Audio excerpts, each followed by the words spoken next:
嗨，大家好，我是拥抱心理咨商所的所长周梦许咨商心理师。那首先，其实很感谢各位脸书上的朋友，就是长期以来一直支持拥抱心理咨商所，在每周隔周都会邀请心理师来线上做直播这件事情。因为对我来说，这是一直以来是我的愿望。我觉得心理议题如果可以透过更多网络的方式，让更多不同的人认识的话，我觉得这是一个很棒的一件事。所以如果你支持拥抱心理的话，欢迎你帮我们的粉专按赞、按追踪，然后分享影片。然后前面我们其实有播过3场直播的影片，如果你有兴趣的话也可以看这样子。那今天为什么原因要邀请林生峰心理师来再一次的为我们讲高敏感的这个主题，是因为我拥抱心理咨商所在11月6号嘛，对不对11月6号，对，11月6号我们会开一场专门给高敏感族群的朋友疗愈的一个课程。我们其实9月5号的时候已经有一个专门介绍高敏感族群的直播影片了，还放在我们的脸书上面，你们可以回去看。但今天我们想要更深入的来了解高敏感的这个族群，所以我又再次邀请林胜峰临床心理师来跟我们分享。所以让我们欢迎林胜峰心理师。 Hello， 大家好，又再一次见面了。对，好，胜峰心理师，其实我跟你认识大概1年多的时间哈，我一直很好奇，什么原因你对于高敏感这个族群钻研这么久？因为你的资历其实非常的深，大概有10年嘛，对不对？差不多。对，你在这个议题上面，你在钻研了多久？在这个议题上面，我大概已经钻研了5-6年了。那么久？对，但你说如果以广义的来讲的话，其实我从小出生就是一个高敏感人，所以其实我越来越探索我自己，跟我越来越认识我自己之后呢，其实我就对于这方面的议题更加的理解，跟更加的了解。所以你说钻研多久？我从小就一直在钻研我自己。所以你从小就是一个高敏感族群，所以其实你一定很可以体会高敏感族群。像你现在有很多的朋友，他们 po 了非常多的好奇的困难、他们的困境或什么，所以其实你从小就因为高敏感这个特质，有一些困难，没错，或者是不舒服的、痛苦的经验吗？因为我看有些人就顺便我先一边讲的过程，我就可以有刚好是我要讲的朋友的问题，我就顺便也回答嘛。高敏感其实呢，大致上呢，大概分成几种类型啊。那你直观的来说，就是这个人他其实就是特别的敏感，你大概就可以有一个概念。那他会敏感反映在哪些地方呢？那有几个地方是会比较容易被大家看见的，比如说对于情绪的反应，他是很敏感的。情绪的反应，比如说就是比如说就是你看到那种连续剧啊，里面就是有人就是哭得稀里哗啦的，你就会很容易就是也会跟着非常难过，或者是你有朋友他很难过的时候，你在他旁边，你也会好像就快要掉眼泪的那种感觉，就是非常的容易感受到情绪的这个能量，情绪的一种能量或共振的那种感觉。对，没错。那另外一块呢，就是属于身体的。其实很多人他们常常过敏，或是吃东西啊，吃到一些可能有一些化学添加物，或者是吃到一些味精味素，或者是喝到一些劣质的咖啡等等的，他们其实身体都很不舒服。像我本人就是，所以我如果不是喝那种很高档的咖啡呢，其实我常一喝下去，我的身体还有我的嘴巴就是会蛮不舒服的。是，所以就是对于这些细微的一些这种食物，其实也是会蛮敏感的。那再来呢，就是对于一些这个身体上面的敏感，什么意思呢？就是你的触觉啊，或是你的听觉啊，或是你的视觉就会特别的敏感。比如说可能在一个咖啡店里面，大家旁边有人在讲话声音，可能大家就觉得没有什么，可是可能对比较高敏感的人来说，他就觉得好吵哦。是因为会有那种感觉，是声音会变得比较更大，是不是？对，没有错。这个其实一些人在某一些状态下，大家不知道有没有这种感觉。你在某一些状态的时候，你会觉得声音好像变得比较大声。比如说当你的心比较静下来的时候，你会不会突然听见你的空间的冷气机的声音？你会不会突然听见你的空间，你的时钟的秒针在答滴答的声音，可是你平常在房间里面你没有就是静下来，或者是你在跟别人讲话的时候，你是没有听到这些声音的。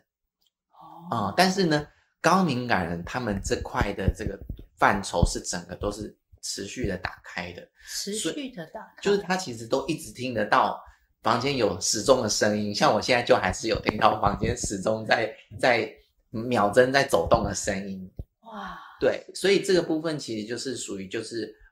五官上面的这样的敏感的部分。是。那有另外一类的人呢，他是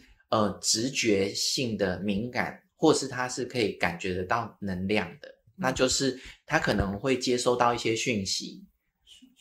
像是有一些学身心灵的人，他们可能就会接收到一些来自于宇宙的音频啊，或者是他会感应到可能预知一些东西，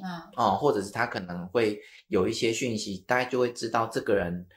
眼前的这个人他可能目前处于什么样的状态等等的，他会有一些直觉力的敏感。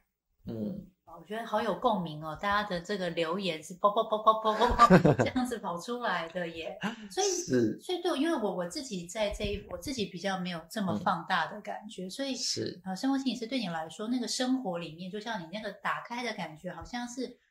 很多讯息随时随地都是这样子涌进来的感觉。对，所以对于高敏感的人，就是有另外一种状况，就是他在讯息量很大的时候，他可能就会很常会有一种很混乱的感觉，或者他会突然宕机，就是脑袋一片空白的状态。脑袋一片空白的状态。举例，像我以前在念书的时期啊，我去那个台北车站补习，大家不知道以前有没有这样的经验。我到台北车站的时候呢，其实我整个人是非常混乱的，我也不知道当时的我为什么会当时的我不知道为什么自己会这样。我当时印象很深刻，我就是抓着我朋友的同学的肩膀说赶快走赶快走，走到我们补习班的教室。就是我在那个状态下，我会呈现一种很慌乱，然后我不知道我接下来要往哪里走，然后就整个脑袋思绪很混乱的状态。那现在学习了之后，我才知道说因为在那样的拥塞的一个地区，其实呢整个磁场是比较杂乱的。所以其实我也不太，现在的我啦，我也很少去夜市，因为那个地方也是人很杂乱的。所以有些很高敏感的人，其实都会感受到这些磁场啊，跟这些能量的波动。我比较直接的问一句，好，你身边的人啊，例如说朋友啊，或者是那样，会不会觉得你很难搞？就是好多感觉哦，对啊，真的好敏感哦。没错，所以呢，高敏感人其实有一个很大的痛苦，就是常常会觉得大家都不理解自己。那可能以前有这样的感受的时候，当你表达的时候，那旁边人就说没有啊，我没有听到啊，我没有感觉到啊。那你甚至你会怀疑自己的感受，因为你有感觉到，可是身边人都告诉你没有。对，就有点像有幻听的人，他明明就有幻听，然后大家都觉得没有，那他就会觉得奇怪，我到底有没有？他会去怀疑一些东西啦。所以我刚刚那例子好像举得有点不太好，不要用那个例子举。但意思就是说，当大家都觉得没有那么严重的时候，或是不需要这么的情绪的时候呢，你慢慢的其实就会去压抑自己的感受，然后你会去否定自己的感觉。那渐渐的，其实你就会想要融入团体的时候，往往会有很多的状况出现，包括说你可能就会刻意的压抑你自己，然后不表达真实自己的状态跟感受，然后伪装的就是像一般的人这样子。对，那其实这个过程其实对于高敏感的人来讲是蛮辛苦，而且是甚至是蛮痛苦的。所以生活心理师，你以前在还没有疗愈自己之前，你是一个怎么样的人？我以前呢是一个非常压抑的人。非常压抑的人。对，非常压抑的人。不像现在这样。不像现在这样子，对，没有错。就是很多的感受情绪其实已经接近都切断，所以就会变成是很像一个很聪明很理智化的一个人，可是呢遇到很多的事情，你的情绪就已经好像变得没有没有那种感觉，特别是在遇到一些比较重大的事情的时候，比如说我在玩一些小游戏的时候呢，就会很容易有情绪，就紧张啊那种兴奋的感觉。但是遇到一些比较严重的事情，比如说有人在你面前受伤了，或者是生命当中有人离开你的时候，我反而完全没有情绪。在那个状态就是有进入情绪切断，就是因为那样的状态下，对我而言那个情绪太多，然后整个就把我淹没了，所以我自己身体会启动一个自我保护的机制，就是压抑得很深，或是把那些情绪切断。但是这个并不会是一个好的方式，因为情绪它就是一股能量，所以当我们如果是用压抑或切断的方式再去处理自己的一些情绪的时候，那些能量其实它都被卡在我们的身体里面，所以久而久之呢，就会让身体越来的越紧绷，或者是你就会累积到一个状态啊，你就会崩溃，因为身体是一个有限的一个容量，所以当你的情绪能量满到一个程度的时候，就像水库已经满到一个程度的时候，你稍微一点点状态呢，那个水库就要泄洪了，所以呢就会经历的状态就是很长一段时间都很稳定哦，但是就突然会爆炸或是崩溃，然后爆炸崩溃释放完之后又回到很稳定的状态，然后就呈现一种周期性，像心跳图那样子的生活模式。我觉得会来找我们做咨商的个案，其实有很多都有遇到情绪上面的，就是他们的情绪真的是阻断的或麻木的，是，然后他们其实会有很多的。像我自己的临床的经验，他们会有很多的认知，对，然后他们都会散发一个讯息是，情绪其实是很可怕的，很可怕的一件事情。然后他们会觉得说，去感受自己的情绪，或者是去表达自己的情绪，对，他们会觉得是。要么就很陌生，要么就很不应该，要么好像就是这是一件就是一个非常脆弱无能的行为这样子。对啊，所以你以前也会这样看你自己吗？没错，因为我以前就会拼命的告诉自己不可以哭，不可以哭，不可以哭，然后呢，你就是眼泪就是原本要流下来，就硬生生的把它逼进去，然后最后你就自己崩溃了。你可不可以再多分享一点？因为我觉得会走向心理师这条路，有很多时候都是因为我觉得有蛮多心理师都有这样的故事，就是自己的人生经验里面有一些困难，对，然后会想要走上这条路是去你可以说去陪伴，有类似这样子困难的人。对你来说，你怎么走上这条路的？原本我念的不是心理咨商这一块，我在大学是念生物相关的。你念生物相关？对对对，我念生物相关的。只是后来我自己在念这方面的时候，我觉得我自己不太适合，就是每天都待在实验室里面。我想要做一些什么。那当然就是在我内心，就是有一种莫名的声音或是推动力，就是要让我好像要就是去做一些可以跟人服务的那种的事情。所以当时呢，我其实在选择我的这样的一个未来的领域跟道路的时候，其实我也经历过一段很彷徨的时刻，就是我不太知道我要往哪里去。但是因为我这个人又有点怪怪的，就是呢，我不会就是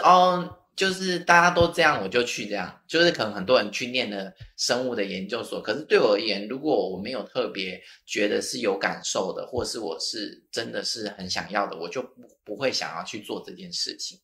所以我当时一直在很彷徨，我也问了很多老师，就是各行各业未来的出路，但是后来我发现没有老师可以回答我的疑问，就是我到底要怎么走。其实在那个状态我是蛮忧郁的，因为我不太知道未来可以怎么往前走。你那个时候就知道自己是高敏感还是不知道？那时候还没有很清楚，只是觉得自己怎么感觉那么多，然后情绪那么多，然后就是跟一般人不太一样这样。所以其实你从小会有一个对自己的认知是你是跟别人不一样的人。对，我就是一个边缘人。边缘对，我就是一个，多说一点边缘人。就是我很不喜欢在团体里面，我喜欢一个人。对，我喜欢，但是不是因为你本身喜欢独处，而是不是因为当我独处的时候呢，我又感到很孤单，然后又有一种空虚感，所以很痛苦的就是我又想要找人倾诉，但是我在人群里面的时候又想要一个人，这很痛苦的矛盾。这很痛苦的矛盾。对，但是后来就是这是需要学习啦，因为学习就是跟自己的内在、跟自己的心做连结，然后慢慢的去疗愈过去在生命成长过程当中我们切断的是我们受伤的那些部分，再把那个疗愈回来这样。所以后来我当时呢，我就是在一直不知道要往哪里去的一个过程，然后突然有一天呢，我心里面就浮现了一个声音。边缘人有人加一，真的。嗨，大家都是边缘人。对，然后以前我对边缘人就是觉得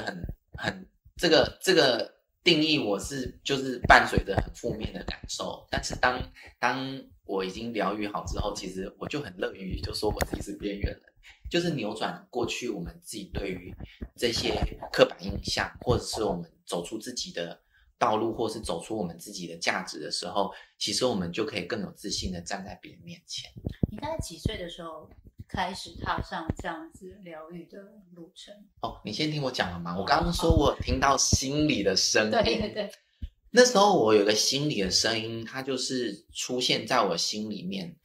它就是让我感觉到我未来想要走的道路不是追求个人的成就，而是想要跟着一群人一起成长和往前进。那当时我也不知道为什么我会有这样的感觉跟听到这样的声音，不是幻听哦，是一种内在的声音。对，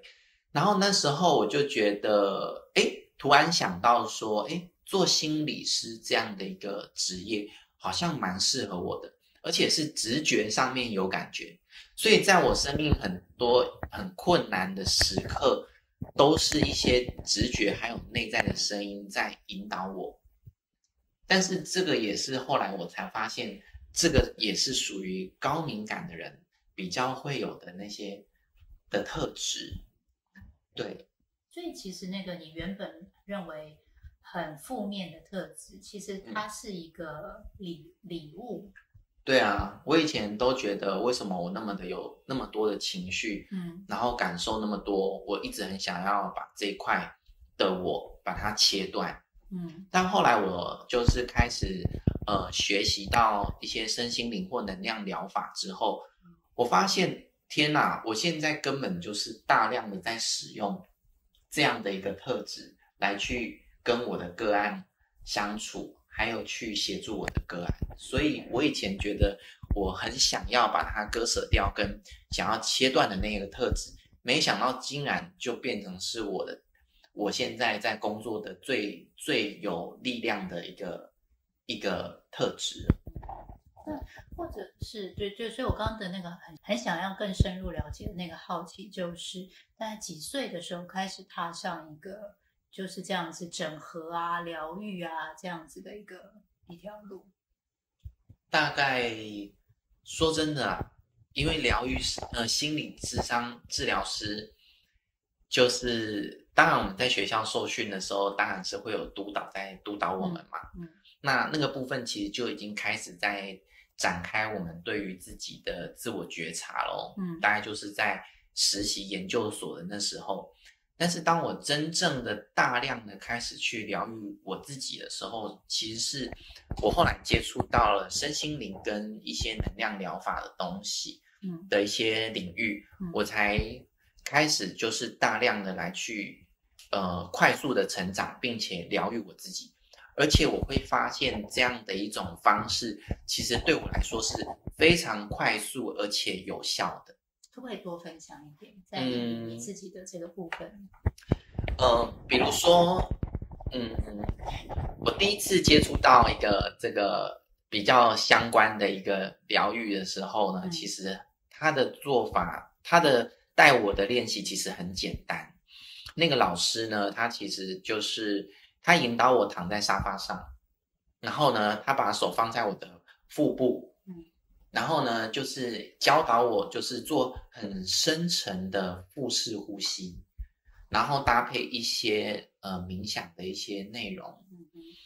当时我没有做过这样的一个经验，但是当天呢，我印象深刻，就是我大概做了大概5到10分钟，我呈现一种有点好像快睡着，然后又很放松，然后又没有睡着的一种状态。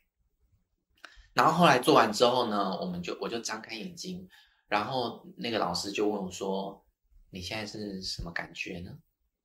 然后呢，我就回答说：“我感觉好悲伤哦。”然后我的眼泪就崩溃，就在沙发上就直接大哭。因为那是我很少去放松我自己，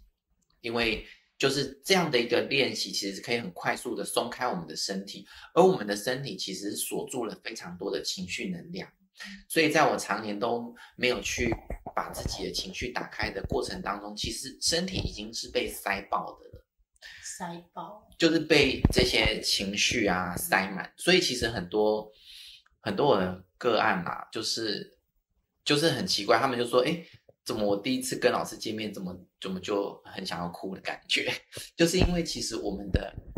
这个状态其实是打开的状态，所以个案它自然而然到我们的空间跟我们的这个疗愈的领域里面，它其实身体呢是会慢慢的松开的，所以在那个过程它身体松开的时候呢，情绪就会很自然的找平衡，它就会自动的流露出来了。所以其实你张老师刚刚提到的，因为今天的题目是这个高敏感特质的疗愈关键嘛，对，刚刚我听到2个关键，一个是自我觉察，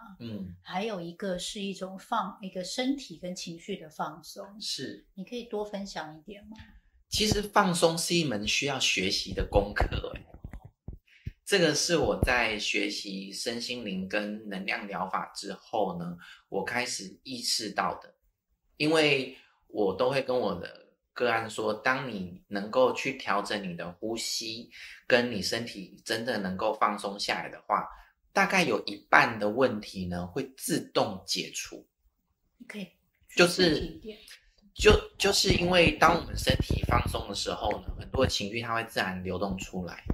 当你自然流动出来的时候，你的内在啊就不会一直被那些情绪所干扰，你也不会要刻意去逃避它的时候，你不管你刚有人说艾琳说大哭一场啊，或者是哭完之后呢，其实身体是会比较放松的。对，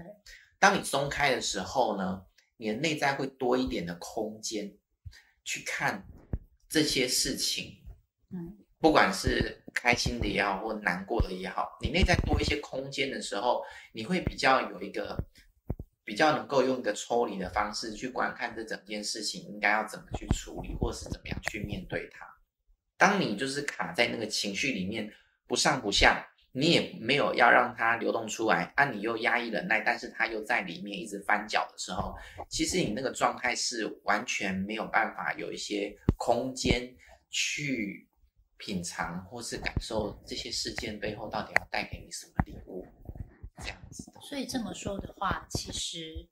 高敏感疗愈的关键听起来有一个很重要的一个开始，会是要先去，首先是自我觉察，但自我觉察本身我觉得就是需要练习的一件事情。对，然后再来听起来还有一个包括是放松之外，还有一种是放松了之后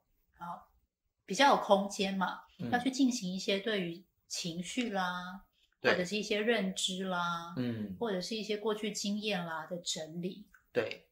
当你抽离出来有一些空间的时候，其实比较能够再去更深的去反刍，还有透过如果有专业的老师在旁边的话，他会去引导你去看见你内在可能有一些你没有注意到或是看见的一些事情。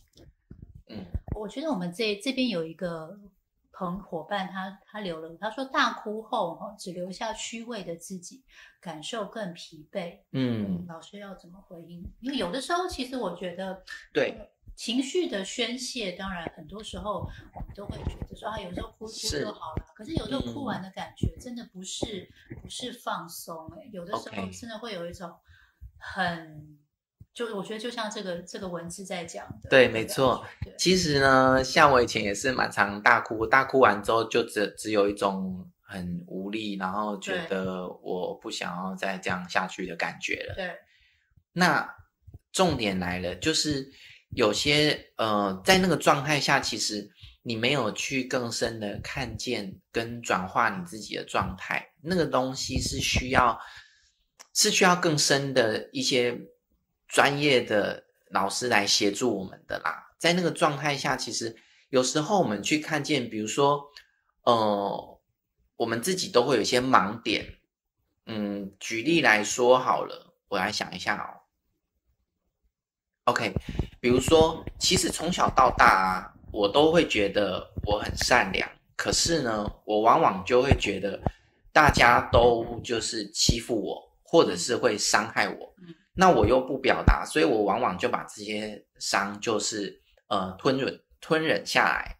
所以我就慢慢的就觉得，怎么这个世界都没有在照顾善良的人，然后就是都是在伤害这些善良的人，就是我自己。那有一次的疗愈的过程呢，我就是很深刻的去把这些情绪都释放出来之后呢，突然之间呢，我有一个就老师他就是有提醒我说，你也有伤害到别人。然后我在那一刻的时候，我突然有一个转念，也就是说，我突然感受到的就是，当我一直沉浸在都是别人伤害我的情绪里面的时候，其实我没有看到，我没有觉察到更大的范畴，也就是其实当我每一次选择沉默，我每一次选择不表达，我每一次选择当人家要关心我的时候，我刻意的跟人家保持距离的这样的一个举动，其实就是在伤害那些想要关心我的人。所以当我有这样的一个意识的时候，我突然我的意识整个就被打开了。也就是说，我开始就更客观的看见这整件事情的全貌，不会自己呢完全掉入受害者的角度再去诠释这件事情。所以有时候情绪释放是第一步啦，但是呢要更深的去觉察呢，那个就不太容易了。所以有时候是真的是需要有一个更专业的，或者是有一些经验的老师，可以来去协助我们做到后面的这个转化这个部分。